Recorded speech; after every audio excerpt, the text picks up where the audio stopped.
Hello and welcome back to Hidden in the Stars. On this somewhat macabre episode, we're covering a very interesting question that has crossed the minds of many people interested in the dark art of space travel.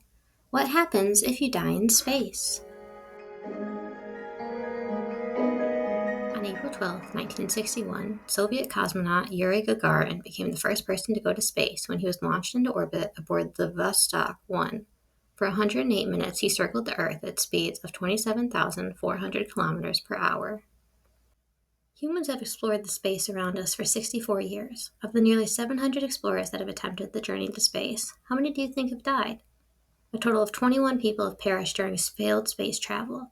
There have been in-flight and test flight failures as well as launch pad failures.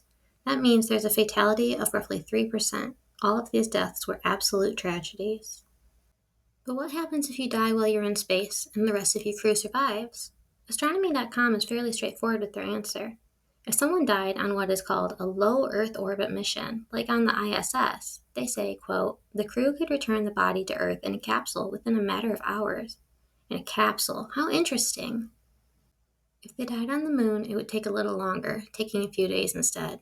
They also say, quote, NASA already has detailed protocols in place for such events. That's dark, NASA. But better to have it and not need it than need it and not have it, I always say.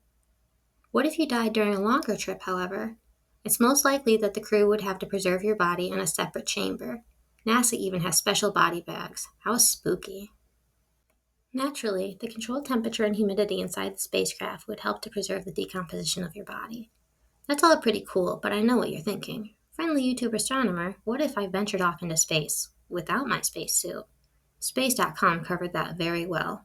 Let's think about it. Space is a vacuum. What is necessary to live? Oxygen. What isn't there in a vacuum? Oxygen. If you stepped into space without a spacesuit, you'd meet your demise before you knew it. You'd have about 10 to 15 terrible seconds of panic before you'd become unconscious due to lack of oxygen. So hold your breath to prolong your consciousness, right? That's an absolutely terrible idea. Space.com says, quote, the oxygen starts expanding and rupturing your lungs, tearing them apart, and that would cause boiling and bubbling of your blood, which immediately will cause embolism and have a fatal impact on your body. If your goal is not to die by having your lungs tear apart and your blood boil inside your body, wear the darn spacesuit.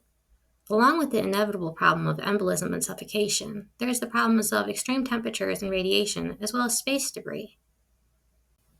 These extreme temperatures are around negative 454 degrees Fahrenheit, or around negative 270 degrees Celsius. However, due to the vacuum of space, body heat doesn't immediately go away. You would still freeze to death, though. Have fun as a human popsicle. If for whatever reason you were still able to survive, the longer you were exposed to radiation, the sicker you would get. There's no Rad-X, this isn't Fallout, you'll be a ghoul before you know it. If you know anything about micrometeoroids, you'll know that you'll be a ghoul dodging space debris. Though there's initially a small chance of getting hit due to astronauts typically conducting shorter spacewalks. The longer you're out there, the more likely you are to get hit. So, altogether, you'll be a ghoul popsicle with ruptured lungs, boiled blood, and a couple of holes in the end. Sounds about right. Once again, doesn't it sound great to wear a big old clunky space suit? Finally, what if I just kind of drift away into nothingness, in my space suit? Priority in space is to keep the majority of the surviving astronauts alive, obviously. But if your body is floating off into the infinite void, you'll remain there.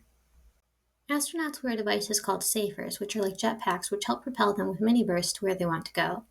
Ultimately, it's too risky to try a rescue mission for a drifting astronaut, so try to keep attached to your tether. Otherwise, get ready for a long, boring end. You'll most likely die of oxygen deprivation as spacesuits only have enough oxygen for 6.5 to 8 hours. They have an additional emergency supply that lasts 30 minutes, so not quite 9 hours at the absolute best if you can remain calm. That also means if there's an attempt to rescue you using the robotic arm, safers, or other means, there's most likely around 6 hours to attempt the mission before all is lost. By any means necessary, stay attached to your ship and do not take your spacesuit off in space. Thanks for tuning into this macabre episode on what happens if you die in space. Join us on our journey through the cosmos. Catch you next time on Hidden in the Stars.